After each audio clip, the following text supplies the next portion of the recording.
bétail de Jéthro, son beau-père, qui était prêtre de Madian. Il mena le troupeau au-delà du désert et arriva à la montagne de Dieu, à l'Horeb. Le messager du Seigneur lui apparut dans un feu flamboyant du milieu d'un buisson. Moïse vit que le buisson était en feu, mais le buisson ne se consumait pas. Moïse dit: « Je vais faire un détour pour voir ce phénomène extraordinaire. Pourquoi le buisson ne brûle-t-il pas ?» Le Seigneur vit qu'il faisait un détour pour voir. Alors Dieu l'appela du milieu du buisson. « Moïse, Moïse !» Il répondit: « Je suis là. » Dieu dit: « Ne t'approche pas d'ici. Ôte tes sandales de tes pieds, car le lieu où tu te tiens est une terre sacrée. »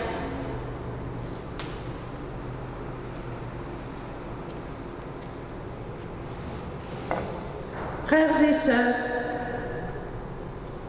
s'il y a un feu incandescent au dehors, un soleil brûlant, nos pas nous ont conduits ce matin à l'ombre du temple, répondant à l'appel de Dieu.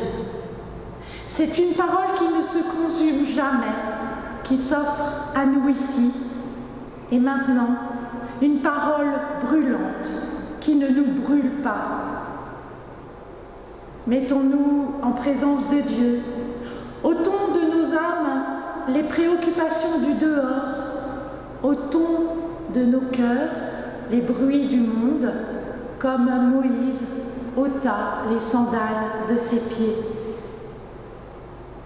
Je vous invite à la prière.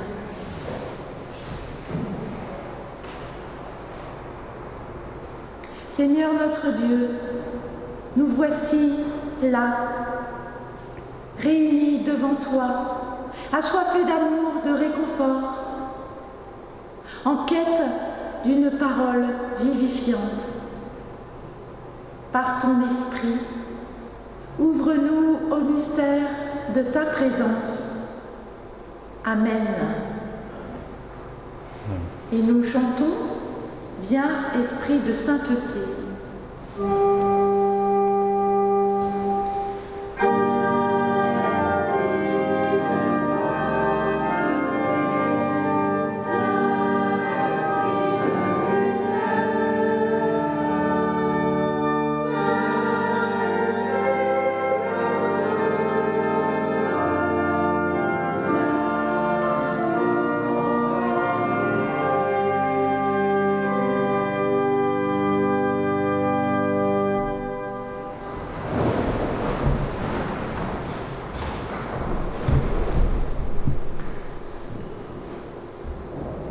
Marie, donc, prit une livre de parfum de nard pur de grand prix, en répandit sur les pieds de Jésus et lui essuya les pieds avec ses cheveux.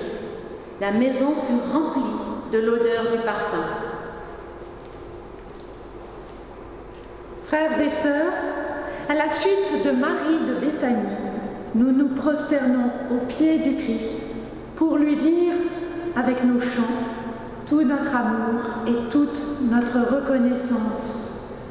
Et je vous invite à chanter « Dans ta maison, je suis heureux ».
Ils placent leur confiance en leurs biens et ils sont fiers de leur grande richesse. Un homme ne peut libérer son frère ni donner à Dieu le prix de sa rançon. Leur libération est trop chère, elle n'aura jamais lieu. Vivrait-on toujours sans voir la fosse? Car on le voit, les sages meurent, l'homme stupide et l'abruti disparaissent également et laissent leurs biens à d'autres. Ils s'imaginent que leurs maisons subsisteront toujours et leur demeure de génération en génération, eux qui avaient donné leur nom à des terres. Assurés de l'amour de Dieu en Jésus-Christ, nous reconnaissons notre péché. Seigneur notre Dieu, parmi les idoles qui encombrent nos vies, il y a celles que tu as déjà brûlées. Parmi les fardeaux qui chargent nos cœurs, il y a ceux que tu as déjà allégés. Parmi les chaînes qui entravent notre amour, il y a celles que tu as déjà brisées. Si notre route monte ainsi vers toi, c'est que ta force est venue habiter notre faiblesse. Mais nous avons encore peur du vide, des eaux troubles et menaçantes. Nous nous accrochons à des sécurités matérielles et humaines comme à des bouées de sauvetage. Tu nous le rappelles, ce ne sont que sécurités illusoires qui nous éloignent de toi. Des idoles encore aimées que nous connaissons trop, délivre-nous. Des fardeaux inutiles qui nous attardent loin de toi, délivre-nous. Des chaînes accablantes que nous ne pouvons plus dénouer, délivre-nous. Prends pitié de nous, Seigneur, notre Dieu.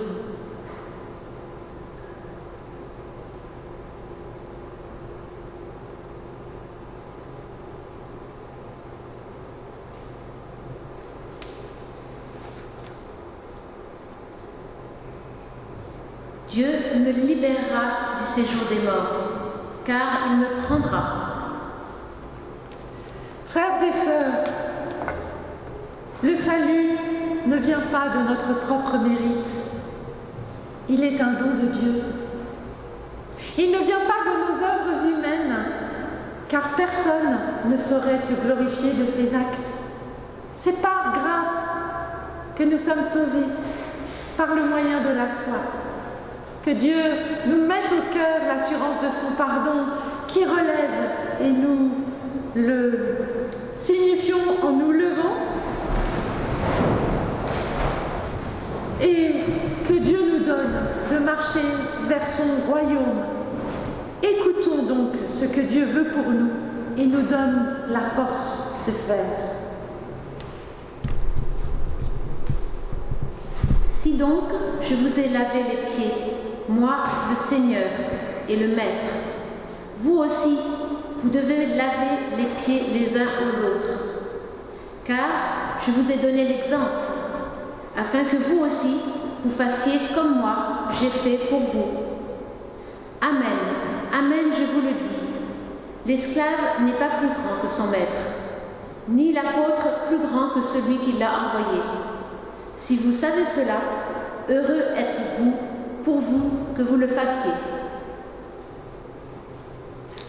Et nous chantons, viens, esprit de la promesse.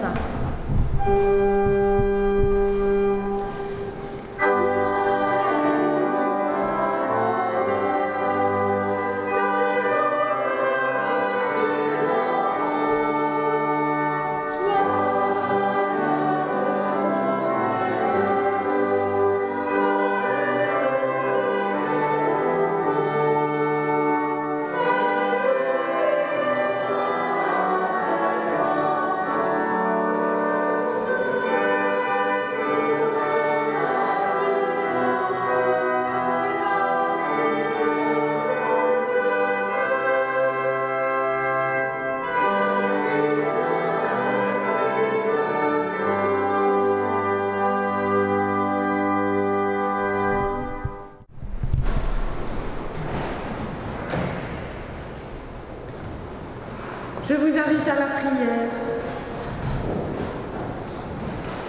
Seigneur notre Dieu, donne-nous ton esprit quand nous cherchons sans trouver, quand nous écoutons sans entendre, quand nous peinons sans récolter.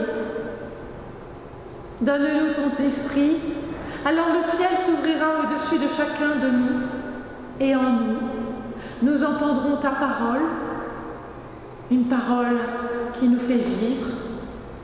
Nous nous ouvrirons à la voix de nos frères et de nos sœurs. Nous trouverons et nous serons trouvés. Amen. Voilà, frères et sœurs, durant ce temps de culte, il est beaucoup question de marcher. Il est question de pied, de marcher. Et ces deux textes qui vont vous être lus parlent de marche. Ce n'est pas tout à fait la même. L'un marche sur la terre, dans le désert, et l'autre sur les eaux.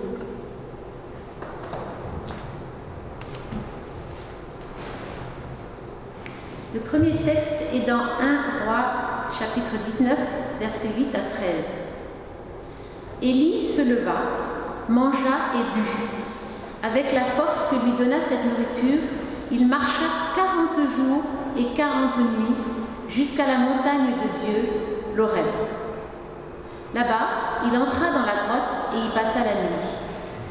Soudain, la parole du Seigneur lui parvint qui lui disait : « Que fais-tu ici, Élie ?» Il répondit : « J'ai montré une passion jalouse pour le Seigneur, le Dieu des armées, car les Israélites ont abandonné son alliance. Ils ont rasé tes autels. Ils ont tué tes prophètes par l'épée. Moi, je suis resté seul, et ils cherchent à me prendre la vie. » Il reprit : « Sors et tiens-toi dans la montagne devant le Seigneur. » Or, le Seigneur passait.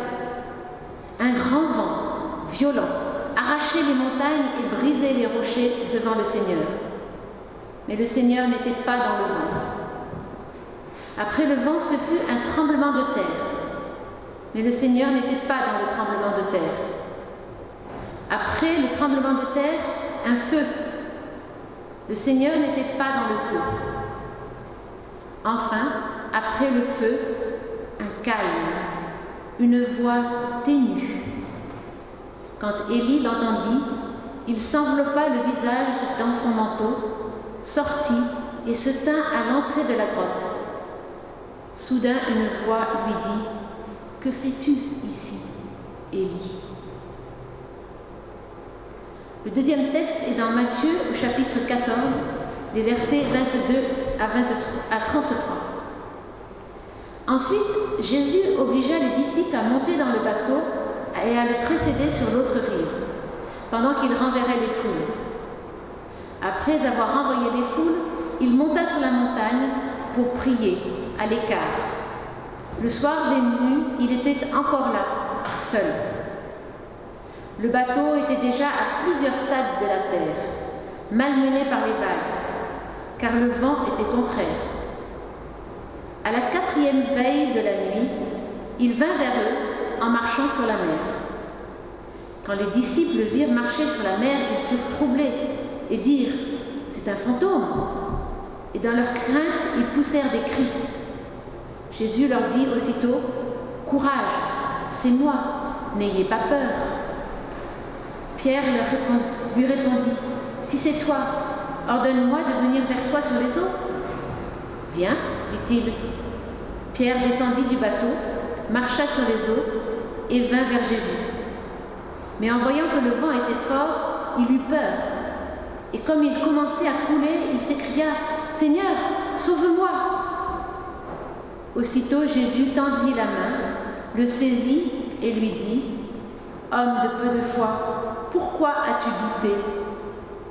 Ils montèrent dans le bateau et le vent tomba. Ceux qui étaient dans le bateau se prosternèrent devant lui et dirent : « Tu es vraiment le Fils de Dieu. » Et nous chantons comme un souffle fragile.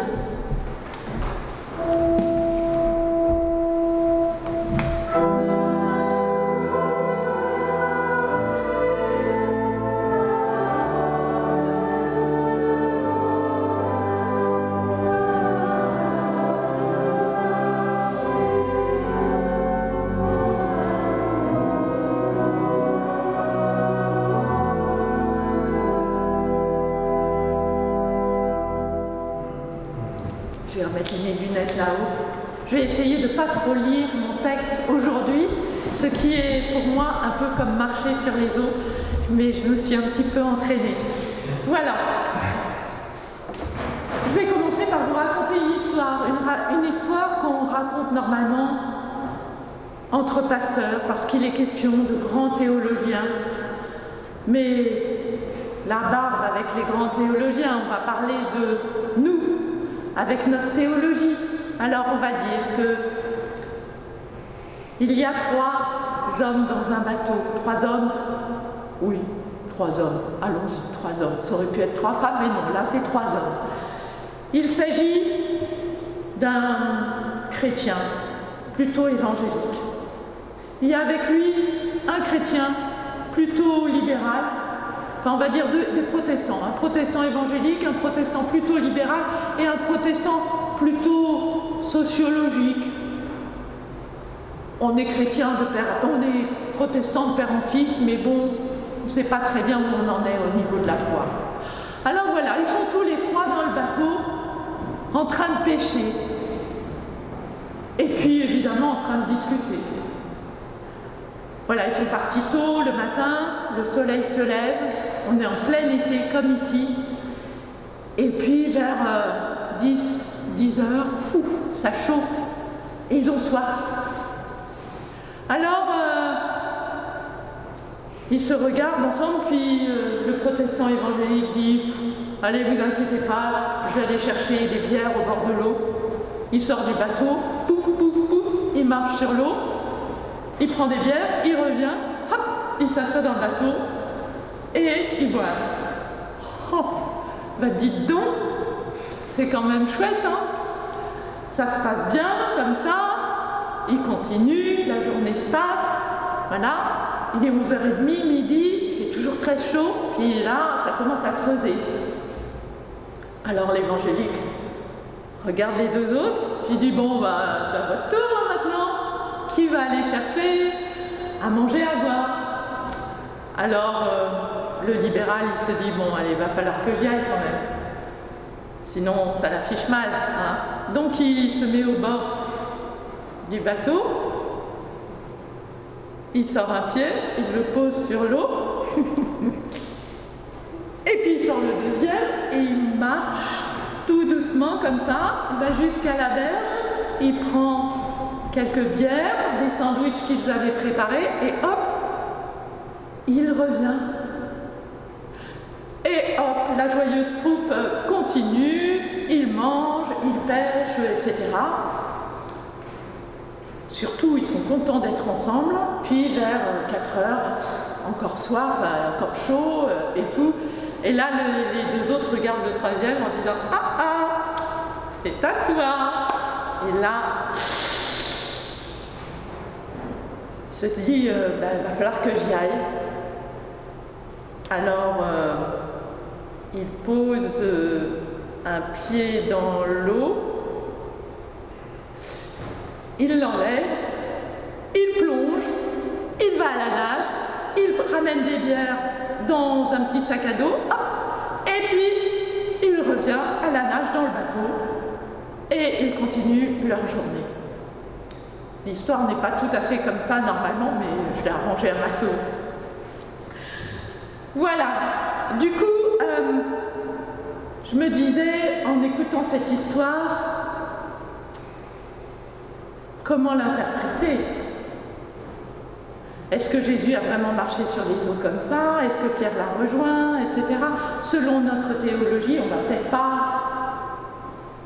penser ou voir les choses, l'interpréter tout à fait de la même façon.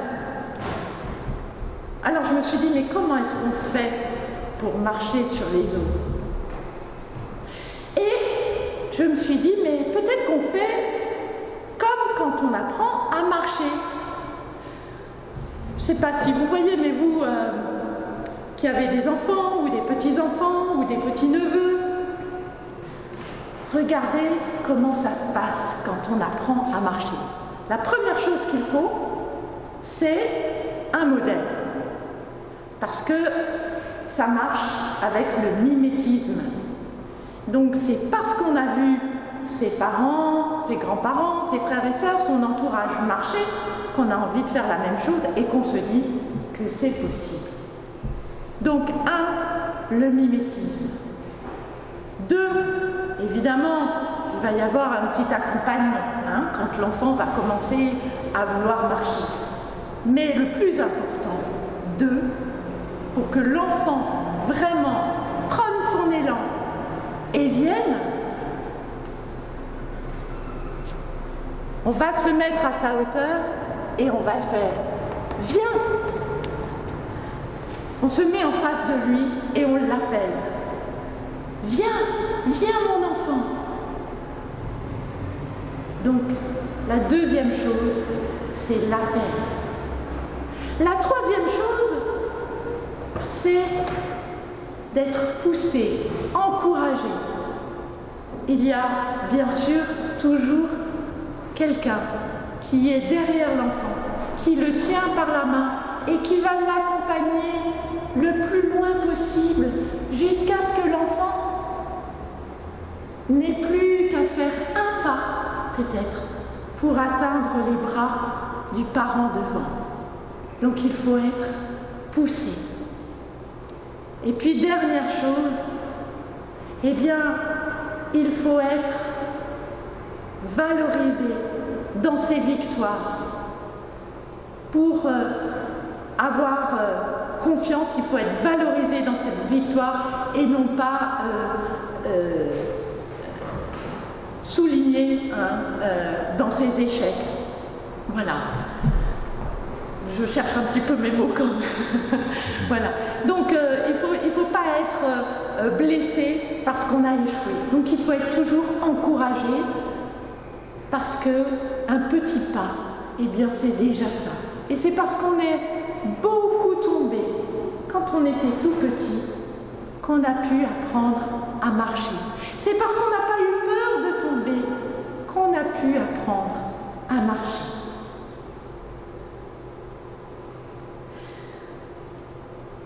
Donc, la meilleure façon de marcher, c'est bien de mettre un pied devant l'autre et de recommencer, comme dit la chanson. Mais, marcher sur l'eau, comment est-ce possible? D'abord, marcher. Est-ce que on en a tous les moyens de marcher? Je pense à cet homme qui s'appelle Nick Vujicic. Voilà, il a un nom un peu difficile à prononcer pour des Français, donc Nick Vujicic. Nick Vujicic est né sans bras et sans jambes. Mais vraiment, c'est un bébé qui est né juste avec un tronc et une tête. Voilà. Donc, il a juste un pied à un endroit, des mains, mais il n'a pas du tout de bras ni de jambes. Comment apprendre à marcher? Comment devenir autonome quand on est comme Nick Vujicic? Eh bien, je ne sais pas comment il a appris, mais il a appris. Ses parents ont su lui faire confiance. Ses parents ont su le pousser en avant. Il est passé par des phases très difficiles, il est passé par des phases d'échec, de découragement. Mais aujourd'hui, Nick Vujicic, eh bien, témoigne dans le monde entier, témoigne de la confiance qui lui a été donnée par ses parents, qui lui a permis de prendre confiance en lui, et témoigne aussi de sa foi. Alors, peut-être que pour marcher, on n'a pas juste besoin de mettre un pied devant l'autre et de recommencer. On n'a peut-être pas juste besoin de jambes pour tenir debout. Peut-être que pour marcher sur les eaux, il suffit d'avoir la foi, une très grande foi. Quelles eaux? Quelles eaux? Sur quelles eaux avons-nous à marcher donc? Pour Nick Vujicic, en tout cas, il s'agit bien de celles de nos peurs, de celle de nos découragements, de celle de nos incapacités à nous projeter. Moi, je me dis que Nick, il a eu un courage extraordinaire. C'est que pour lui, il n'y avait pas de mimétisme possible. Il ne connaissait personne d'autre. Il a donc fallu qu'il invente sa manière de marcher, d'avancer. Aujourd'hui, il fait du ski nautique, il fait du trampoline, il est marié et il a même un enfant. En tout cas, il en a au moins un. Je ne sais pas s'il en a eu un deuxième depuis que j'ai regardé des vidéos. Si jamais vous avez envie d'aller voir, on trouve des vidéos de lui sur Internet, sur YouTube.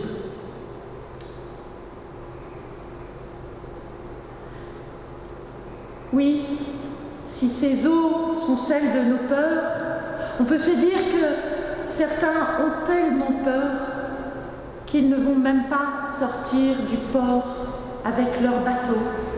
Ils vont plutôt éviter de prendre des risques, ou s'ils prennent des risques, c'est pour construire des forteresses, construire des murs d'enceinte, par peur de l'autre, peur du qu'en dira-t-on, peur de manquer, peur d'être abandonné. Et on le voit comme c'est difficile pour les apôtres de partir devant Jésus. Le texte de Matthieu dit que Jésus les oblige à prendre le bateau pour le précéder et aller et traverser la mer. Il les y oblige.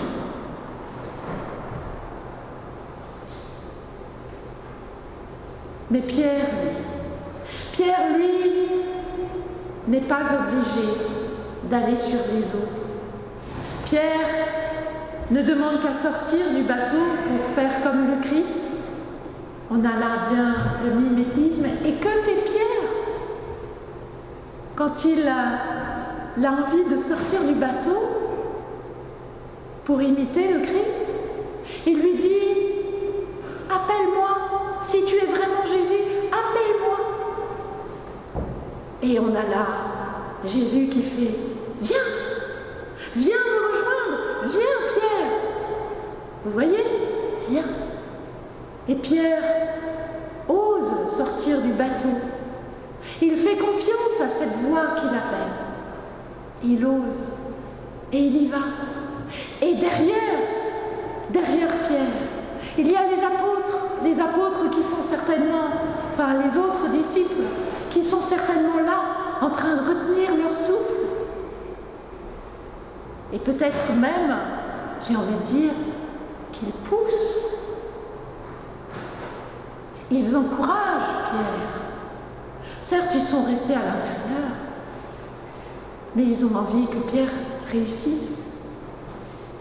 Et puis d'un seul coup, hop, Pierre, peut-être que Pierre ne regarde plus les yeux du Seigneur,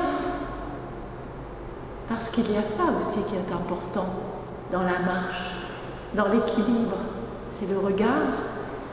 D'un seul coup, il prête attention au vent, aux vagues. Peut-être même regarde-t-il ses pieds et il s'enfonce.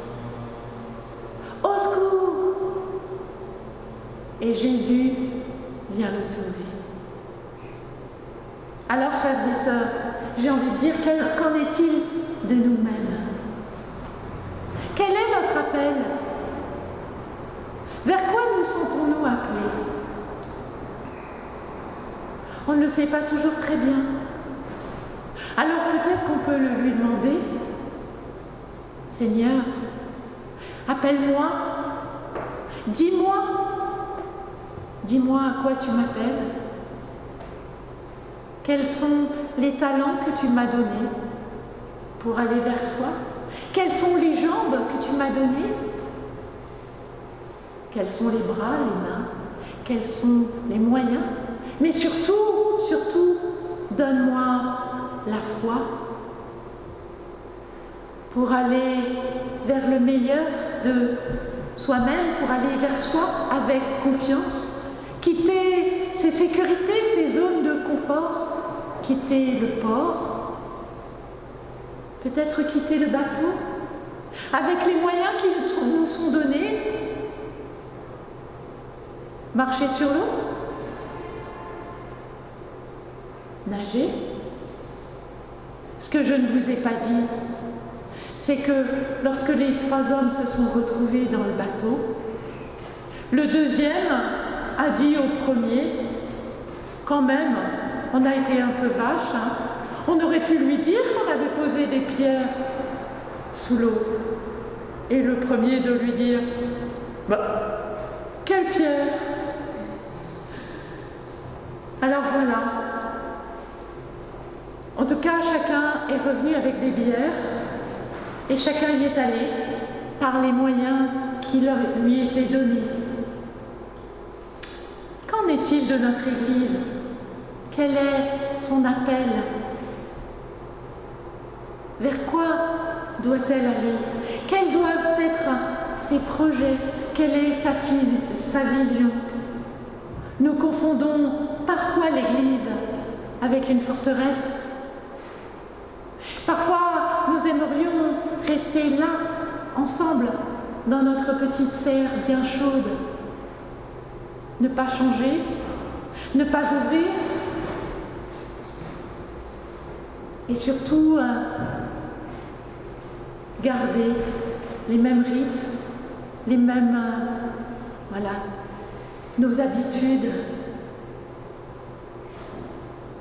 Mais est-ce que notre Église n'est pas appelée aussi à sortir des ports, à laisser ses sécurités, à sortir de ses zones de confort pour aller vers sa mission, pour accomplir sa mission, marcher sur les eaux? Peut-être marcher sur les eaux. Vraiment? Mais à marcher sur les eaux, pourquoi? En vue de quoi? Est-ce qu'il faut marcher sur les eaux pour aller chercher des bières? Jésus ne nous demande pas à chacun de marcher sur les eaux pour faire des choses extraordinaires. Il nous demande à chacun de faire selon ses moyens.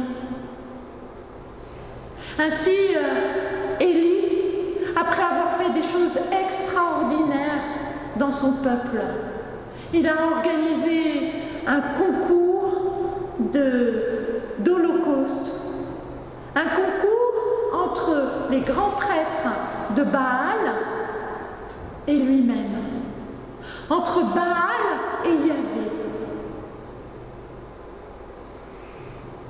Et comme Yahvé a gagné, eh bien, il a fait égorger 300 prêtres de Baal.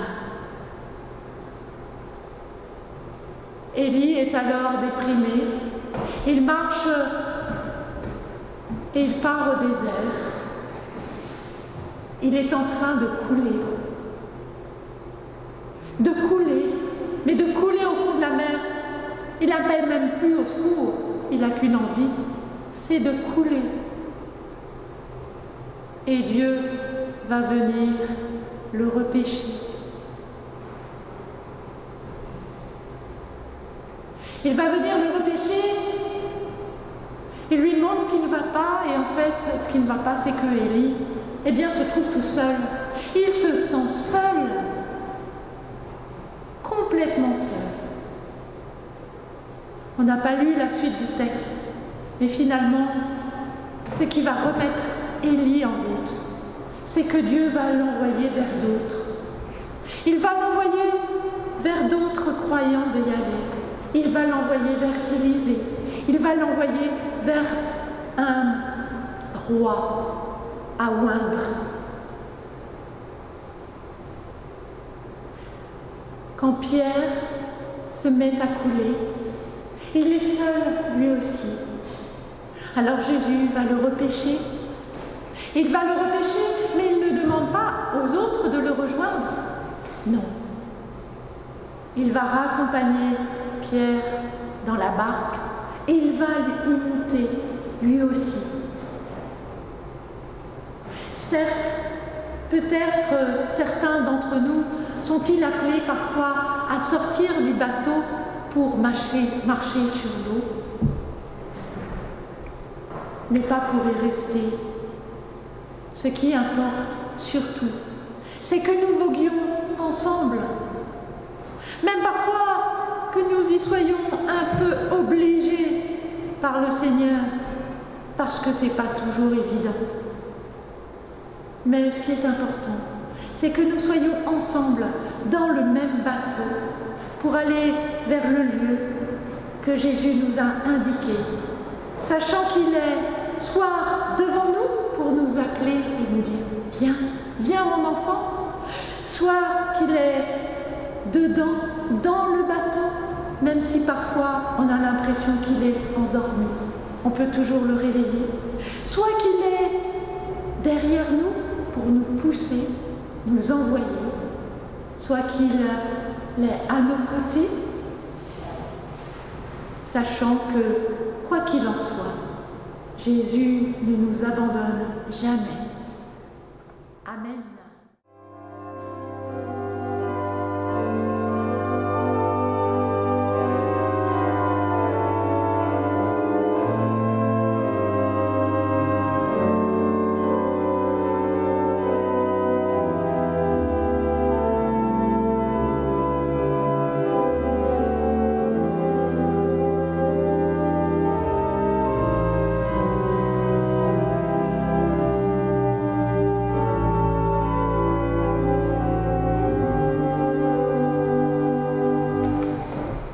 Édifiés et renforcés par la parole de Dieu, je vous invite à vous lever pour proclamer notre foi.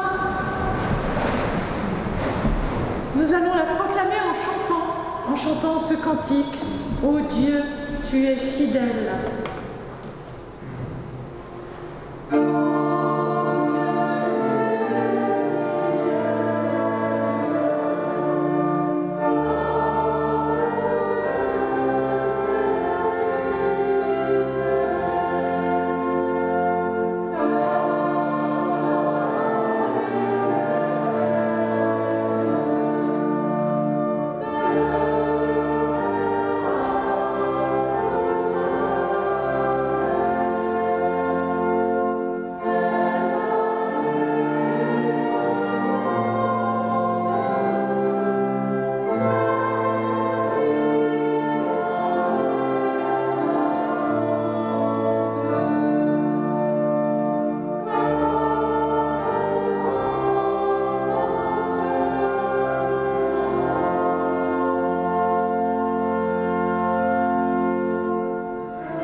Seigneur notre Dieu, aujourd'hui sur toute la terre, nous constatons de nouvelles détresses, amplifiées par la pandémie due au Covid-19.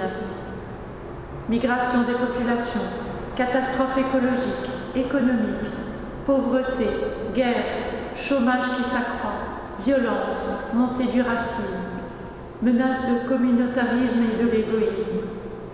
Devant un tel constat, beaucoup de femmes et d'hommes se laissent gagner par un désenchantement profond dans notre monde, qui semble errer sans boussole.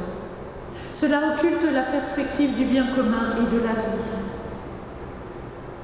Seigneur mon Dieu, serais-je de ceux qui se laisseront couler, submerger, ou me laisserai-je conduire par l'Esprit du Christ? Donne-moi, Seigneur, de retrouver de nouvelles audaces missionnaires, évangéliques. Donne-moi l'audace d'œuvrer pour un monde plus juste, plus fraternel. Seigneur mon Dieu, tu ne me demandes pas de sortir de notre barque pour marcher sur les eaux, mais là où je suis, dans mon travail, en famille, dans l'Église, tu me demandes de m'engager sur des chemins de solidarité, de construction de la paix, de la fraternité, de la justice. Tu m'invites à aller sur des chemins inattendus, à faire preuve d'initiative, de créativité et d'audace, à aller à contre-courant de l'individualisme, du consumérisme et de tout ce qui avilit l'homme. Je te remets, Seigneur, notre Dieu, notre monde et aussi notre communauté, qui pourrait être tentée par le repli sur soi, par le manque de confiance. Nous te prions tout particulièrement, Seigneur notre Dieu, pour nos frères du Liban, pour les victimes et leurs familles, pour le peuple démuni et en colère, pour les responsables, et aussi pour tous ceux qui viennent en aide à ce pays qui nous est cher. Dieu notre Père, toi qui as envoyé Jésus pour nous aimer et nous sauver, toi qui nous promets une vie nouvelle, achève ce que tu as commencé dans notre monde. Appelle-nous à traverser les flots, fais-nous voir ton amour et conduis-nous vers la vie qui ne finit jamais. Nous te le demandons par ton Fils Jésus qui règne avec toi et l'Esprit pour les siècles des siècles. Et maintenant, unis à tous nos frères et à nos sœurs chrétiens d'hier et d'aujourd'hui, d'ici et d'ailleurs, tous ensemble avec ton Fils Jésus, nous te disons notre Père qui es aux cieux, que ton nom soit sanctifié, que ton règne vienne, que ta volonté soit faite sur la terre comme au ciel. Donne-nous aujourd'hui notre pain de ce jour. Pardonne-nous nos offenses, comme nous pardonnons aussi à ceux qui nous ont offensés.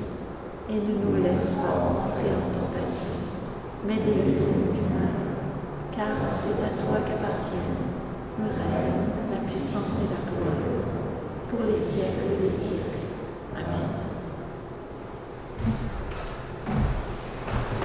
Et je vous invite à chanter, rempli d'amour et de reconnaissance. Nous nous levons.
voici une dernière recommandation pour marcher.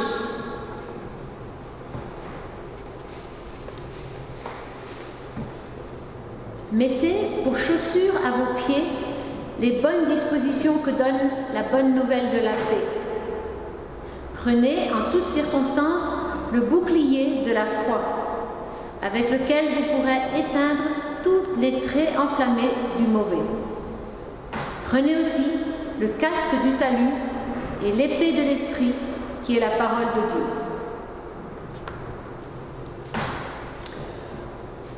Nous recevons la bénédiction de la part de Dieu, que la hardiesse de l'Esprit Saint vous transforme, que la bonté de l'Esprit Saint vous dirige, que les dons de l'Esprit Saint vous donnent des qualités qui vous permettent de servir Dieu et vos frères dès maintenant et à jamais par Jésus-Christ notre Seigneur. Amen. Et que la moisson du monde est grande. Amen.